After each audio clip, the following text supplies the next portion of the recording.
السلام عليك زين الأنبياء السلام عليك. بسم الله الرحمن الرحيم. الحمد لله والصلاة والسلام على رسول الله وعلى آله وصحبه ومن والاه. May Allah subhanahu wa ta'ala bless us all with a strong relationship with His book subhanahu wa ta'ala, and bless us up to move up in the degrees of reflection and contemplation. And may Allah subhanahu wa ta'ala remove the lock from our hearts that's preventing us from greater understanding of His book. Tabaraka wa ta'ala. We have now reached the sixth inner act of Quranic recitation. And we'll get right into it today, bi'idhnillahi ta'ala. In the beginning of next class, we'll review all six that we've discussed before. Inshallah, if we finish number 6 today, move on to number 7. Number 6 is التخلي عن موانع الفهم. And this could be translated as avoiding the preventatives of understanding. Ridding yourself, bypassing the various obstacles that come in your way that prevent you from understanding. And so Imam Al-Ghazali introduces this concept, and then he's going to list four different preventatives that you and I need to be aware of so that we can focus on our recitation, contemplate, and receive its blessings. So he says, فَإِنَّ أَكْثَرَ النَّاسِ مُنِعُوا مِنْ فَهْمِ الْقُرْآنِ لِأَسْبَابٍ وَهُجُوبٍ أَسْطَلَهَا الشَّيْطَانُ عَلَى قُلُوبِهِمْ. The vast majority of people have been prevented from accessing, understanding the meanings of the Quran due to certain causes and veils that Shaitan has placed over their hearts. فَعَمِيَتْ عَلَيْهِمْ أَجَائِبُ أَسْرَارِ الْقُرْآنِ. They've been unable to see, and they've been blinded from the wonders of the secrets of the Quran as a result. And then he quotes again the hadith of our Prophet ﷺ. He quotes this in more than one place in his book, Ihya Ulumuddin. لَوْلَا أَنَّ الشَّيَاطِينَ يَحُومُونَ عَلَى قُلُوبِ بَنِي آدَمَ. Or not to be that the shayateen, the demons, are circling around the heart of the son of Adam. لَنَظْرُوا إِلَى مَلَكُوتِ السَّمَاءِ. They would have looked at the dominion of the heavens. And then he says, وَمَعَانِ الْقُرْآنِ مِنْ جُمْلَةِ الْمَلَكُوتِ. The meanings of the Quran can be considered to be from the malakut. He's going to explain what the malakut is. So you have the mulk and the malakut. And in this sense, you could juxtapose one to the other. The mulk is the dominion, the seen realm, whereas the malakut is the unseen realm. And this is what he says, كُلُّ مَا غَابَ عَنِ الْحَوَاسِ. Everything that is beyond the realm of the sensory, that your senses aren't able to perceive. وَلَمْ يُدْرَكْ إِلَّا بِنُورِ الْبَصِيرَةِ. And it is not perceived except with the light of inner sight. فَهُوَ مِنَ الْمَلَكُوتِ. That is what we say is from the malakut. Or you could just simply say the unseen realm. So he says, وَحُجَّبَ الْفَهْمِ أَرْبَعَ. There are 4 veils of understanding, hindrances, obstacles, preventatives. أولها. The first is going to relate to how it is that we recite the Quran. He says, أن يكون الهم منصرفا إلى تحقيق الحروف بإخراجها من مخارجها. Is that one's concern, and here he means one is overly concerned about pronouncing the letters correctly and making sure that each one has emanated from its makhraj, from its point of articulation. No doubt this is a great thing. No doubt this is one of the ways the Quran has been preserved, the way that we know in great detail exactly where every letter is articulated in our mouth, and sometimes even down into the throat. However, to overly focus on it, to be so preoccupied with that someone does not reflect upon the meanings of what it is that they're reciting, this, of course, is blameworthy. And so he says, to have your concern solely be how you are pronouncing Allah's book, and to overly focus upon that, this is the first hijab of fahm, the first veil of understanding. Now, I will say, when someone learns how to recite, and one is still, for instance, for non-Arab, learning how to read the Arabic language, at first there's going to be difficulty. You're going to actually have to focus on the actual reading portion. But the hope is, if you place enough energy in and you try hard enough, that eventually you'll be able to read relatively easily. And then once that's the case, you can focus more upon the meaning as opposed to the recitation of the actual how you're reading. So he says here, وَهَذَا يَتَّوَلِّ حِفْظَهُ الشَّيْطَانِ وُكِّلَ بِالْقُرَّاءِ لِيَصْرِفْهُمْ عَنْ فَهْمِ مَعَانِ كَلَامِ اللَّهِ. And so Shaitan is the one who is preoccupying them with this, getting them to focus on this. And this is one of the primary problems of the Qurra, which is the plural of a Qari, which is a Quran reciter. So the Quran reciters might fall into this more than other people, but in reality everyone could fall into this, where we place overly focus upon how it is that we recite outwardly. And we say overly focused because we had already spoken about Imam Al-Ghazali himself said that we should recite with tartil. He already told us that we should adorn our recitation. So he's not against that. But we have to put everything in its proper place. So this diverts them from the meanings of the Quran. The more the outward way that the Quran is recited is focused on. So then he says, فَلَا يَزَالُ يَحْمِلُهُمْ عَلَى تَرْدِيلِ الْحَرْفِ, that Shaitan will get them to repeat a letter multiple times. يُخَيُّ إِلَيْهِمْ, making them imagine أَنَّهُ لَمْ يَخْرُجْ مِنْ مَخْرَجَهِ, getting them to imagine that, oh, he didn't pronounce that letter correctly. It did not emanate from its point of articulation.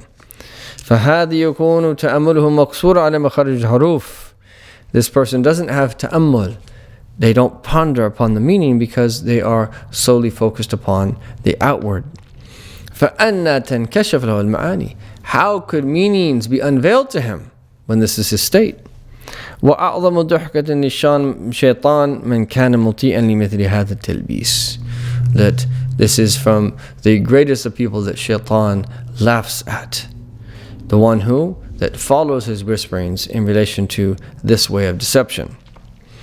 So the first one is overly focusing on how it is that we recite. And again, what we want is a balanced course of action where we learn how to recite, we put energy in, but then when it comes to the actual recitation, well, yes, we still try to recite correctly, of course. You don't place too much focus upon that. You try to move from your outward recitation to the meaning. And then he mentions the second one. ثانيها أن يكون مقلدا لمذهب سمع بالتقليد وجمد عليه. And here he was speaking about someone who has learned a particular way of doing things. And I'm going to take a bit of poetic license in how I translate this. He's learned things in a very particular way, and what he means here is a person of knowledge. They've learned that this is the correct position for something. This is the way that you do something. And he says that this way of doing things has become firmly rooted within him. And he becomes fanatical about it. And he refuses to even consider that there's another way of doing things. And it's not possible to even have crossed his mind that there's another valid particular way. And even if it crosses his mind very quickly, he gets back to his initial way of seeing things. Now, while in some ways there is safety in this because someone can remain firm in whatever it is that they're on, hopefully it's something that relates to the truth. However, it does prevent someone from understanding.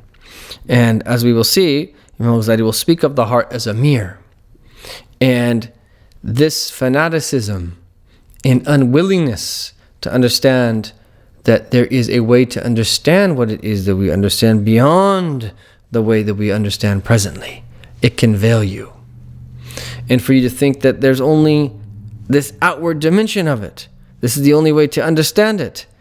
If we're so fixated on that we don't allow for an unveiling to take place, then we'll never experience what is actually possible to experience at the level of the heart. So this is obviously something that is blameworthy. And he said, it is for this reason some of the righteous said, in al-ilm hijab, that knowledge can be a veil. Now knowledge, of course, is of the utmost importance. Imam Al-Ghazali began his very work that he's quoting this statement in with the book of knowledge. But knowledge can also veil someone if they are not careful. It can veil them from a higher reality. And what Imam Al-Ghazali says here is specifically he means in relation to belief that someone is taken through taqleed. And they've heard their teacher speak about it, that becomes their belief, and they refuse to think that somehow there could be another way, and they refuse to think that somehow there could be another way of even viewing something or some other reality. So this is one of the veils, and he says about that, وَأَمَّا الْعِلْمِ الْحَقِيقِ, true knowledge is what? الَّذِي هُوَ الْكَشْفِ وَالْمُشَاهَدَ بِنُورِ الْبَصِيرَةِ. It is real knowledge, true knowledge is unveiling and witnessed with the light of inner sight.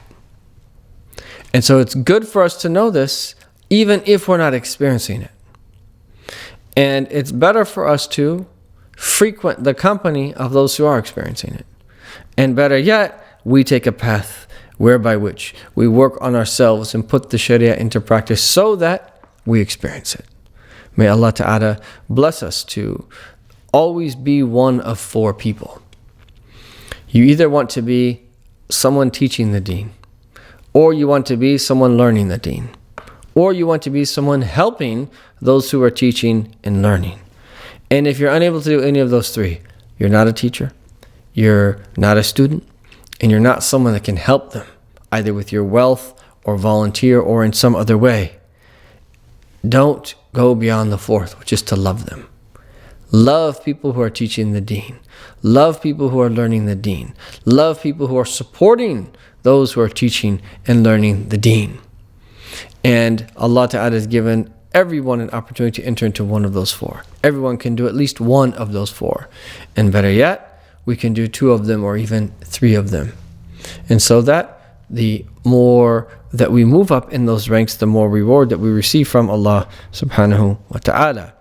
So he says, فَكَيْفَ يَكُونُ حِجَابًا وَهُوَ مُنْتَهَى الْمَطْلَبِ وَهَذَا التَّقْلِيدُ قَدْ يَكُونُ بَاطِنًا. And so then he goes in to say that how this blind imitation, where you learn directly from your teachers and that's it, you don't allow yourself to even think about anything else. It could be false or it could even be true. And both could be veils.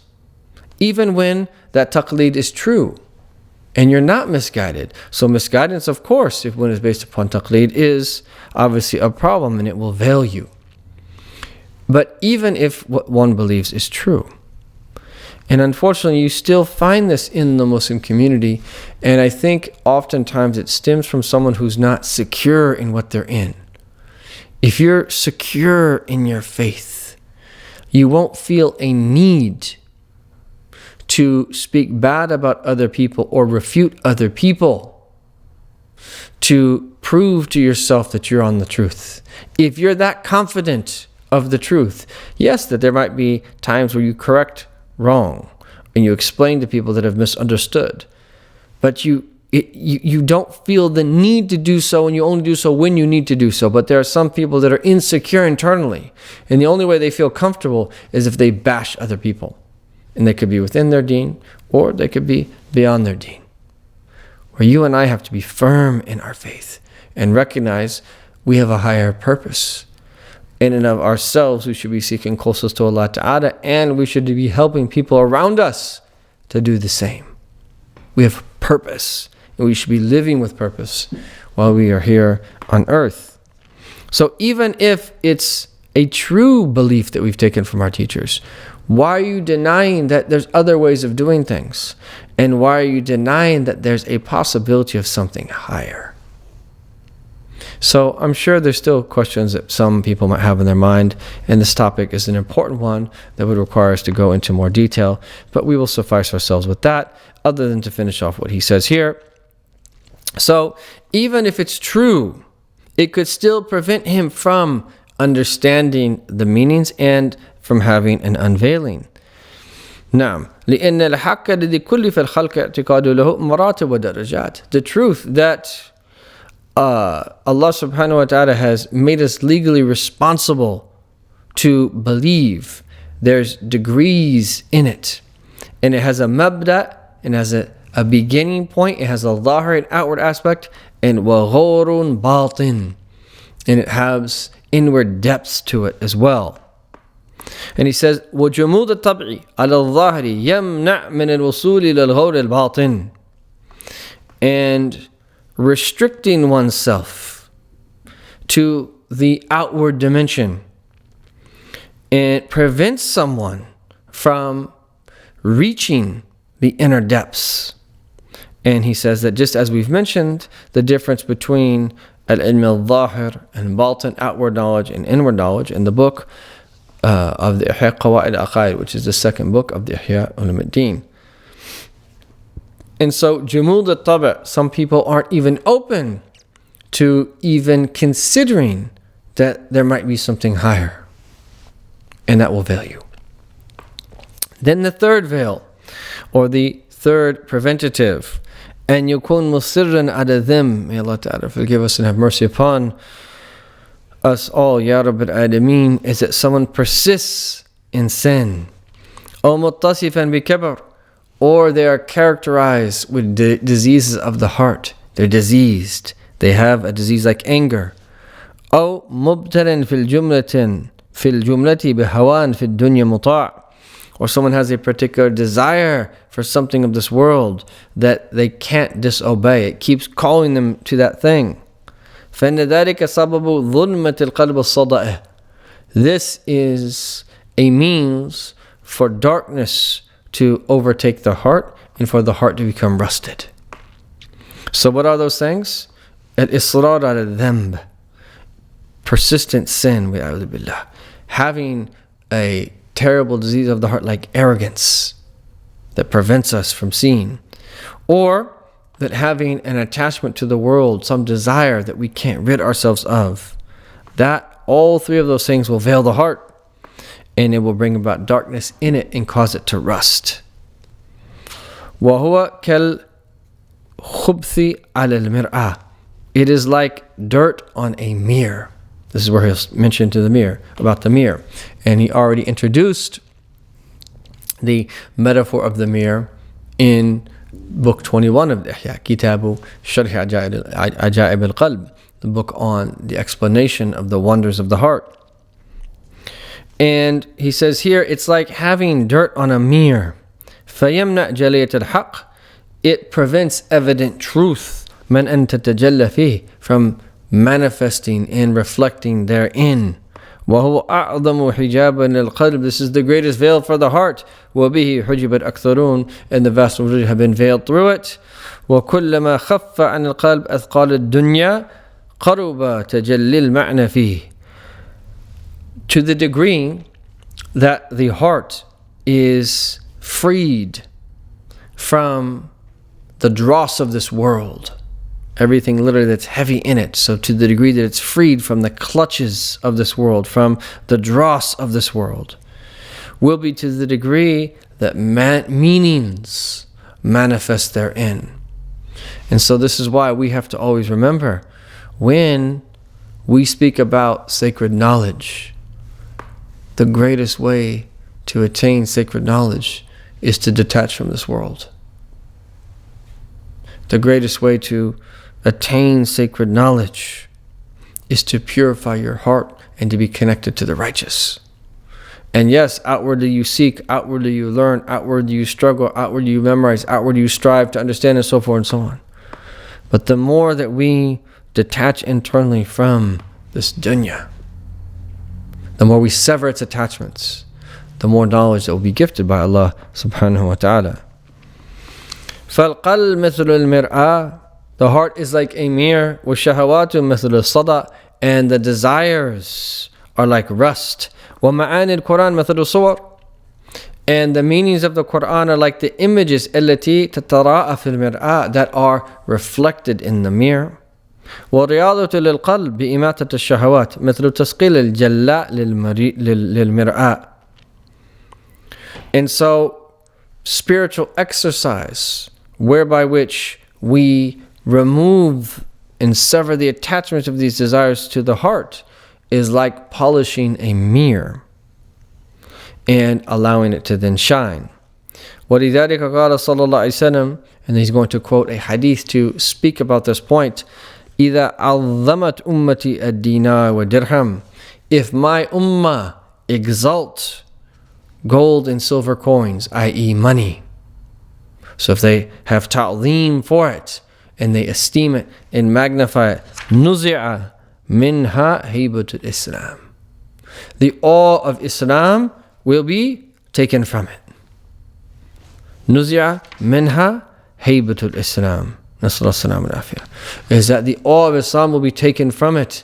وَإِذَا تَرَكُوا الْأَمْرَ بِالْمَعْرُوفِ وَالنَّهْيَ عَنِ الْمُنكَرِ. If they abandon calling to good and forbidding evil, حُرِمُوا بَرَكَةَ الْوَحْيِ. They will be prevented the blessing of revelation. And of course, it is done with wisdom. And of course, there's a time and a place for everything and a way of doing things. And we have to adhere to a methodology. But this is true. And we have to understand where we fit into it and to do our part individually. And Al-Fudayl ibn Iyad, he said, يعني هُرِمُوا فَهْمَ الْقُرْآنِ. What does it mean to be prevented? The blessing of revelation. They will be prevented understanding Allah's book. And we see examples in Allah's book, as Imam Ghazali says, وَقَدْ شَرَطَ اللَّهُ تَعَالَى لِنَابَ فِي الْفَهْمِ وَالتَّذَكُّرِ. In order for us to really understand and to be aware of and to be mindful of the reminders and the lessons of the Quran, we have to have this trait of inaba, which is to turn to Allah. So Allah Ta'ala says, تَبْصِرَةً وَذِكْرَى لِكُلِّ عَبْدٍ مُنِيبٍ. It is a reminder and a lesson and a reminder for every servant that turns back. وَقَالَ تَعَالَى, Allah Ta'ala says, وَمَا يَتَذَكَّرُ إِلَّا مَنْ يُنِيبُ. Only those who turn back to Him will be mindful and to be aware. وَقَالَ سُبْحَانَهُ وَتَعَالَى, Allah Ta'ala also says, إِنَّمَا يَتَذَكَّرُ أُولُو الْأَلْبَابِ. Only the people of intellect will be mindful.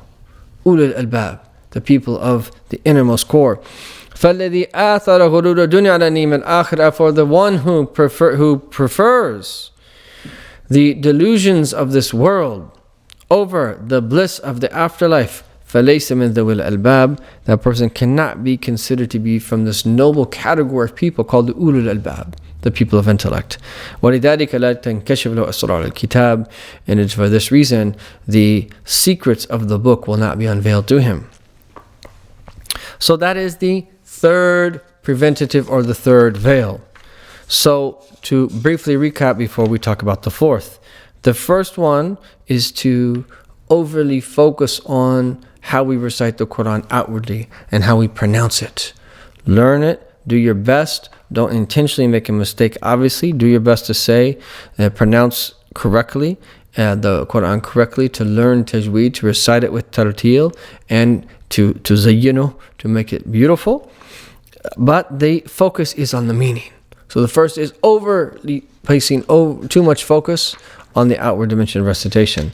The second is ta'assum, fanaticism, that sticking to one particular opinion that we've heard from our teachers, where we prevent ourselves from understanding then there are higher degrees that we can attain.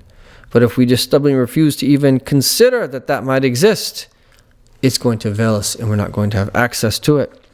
And then the third is to be in a state of sin, wa'udhu billah, or to have bad character traits, vices in the heart, and to have desires run rampant where we have attachments that we're unable to sever. These are the first three that he mentions, and then he mentions finally the fourth. ورابعها أن يكون قد قرأ تفسيرا ظاهرا واعتقد أن لا معنى لكلمات القرآن إلا ما تناوله النقل عن ابن عباس ومجاهد وغيرهم. And the next is where someone reads a tafsir, and that tafsir focuses only on the outward dimension of the meanings. And this person comes to believe there's no meanings to the words of the Quran except those meanings that have been transmitted by Ibn Abbas and by Mujahid and by others. And yes, that's the foundation of how we come to understand Allah's book, is what has been transmitted. But there are other meanings that Allah Ta'ala also inspires people with. And there's also there's what's called a tafsir al-ishari. There's elusive interpretations. And so he then says, وَأَنَّمَا وَرَأَ ذَلِكَ التَّفْسِيرُ مِنْ رَأْيِهِ. And anything beyond what has been transmitted, this is considered to be a tafsir bil-ra'i, according to someone's scholarly opinion. And then they associate that with the hadith, أَنَّ مَنْ فَسَّرَ الْقُرْآنَ بِرَأْيِ فَقَدْ تَبَوَّأَ مَقْعُدَهُ مِنَ النَّارِ. Whoever explains the Quran and comments upon it according to his opinion, is that he has surely taken his place of the fire. فَهَذَا أَيْضًا مِنَ الْحُجَّةِ الْعَظِيمِ. This is from the great veils. That hadith means someone that explains the Quran without knowledge and makes mistakes. As for someone that has studied the transmitted meanings of tafsir and knows the Arabic language and has the tools to comment on Allah Ta'ala's book, and he has meanings that he's inspired with in relation to that, as long as they don't contradict some of the principles that tafsir is built upon, it's acceptable. And it is perfectly legitimate for someone to teach other people that understanding with those conditions. We're going to speak about commenting on the Quran based upon scholarly opinions in the fourth chapter. And that does not contradict the statement of Sayyidina Ali, unless one of us was given an understanding in the Quran. So with that, he finishes his discussion of the sixth inner act of Quranic recitation, which is avoiding the preventatives of understanding, overcoming them. May Allah Ta'ala give us tawfiq and bless us with a strong connection to His book, Ya Arhamar Rahmeen, to open up the meanings of His book to us, Ya Hadal Jalali wa Ikram. May we have fahm of the Quran, and may we have amal bima fil Quran, and to act upon what is in the Quran, Ya Arhamar Rahmeen. And may we recite the Quran with open minds and open hearts, and bless us to be able to receive, and may it change us eternally, Ya Rabbi, for the good, and be a means for us to attain the highest levels of paradise. And we will all love the Quran and be devoted to the Quran and recite the Quran with reflection and contemplation, striving to understand its meanings in a way that is pleasing to Him subhanahu wa ta'ala, inwardly and outwardly. Wa sallallahu ala sayyidina Muhammadin wa ala alihi wa sahbihi wa sallam, walhamdulillahi rabbil alameen.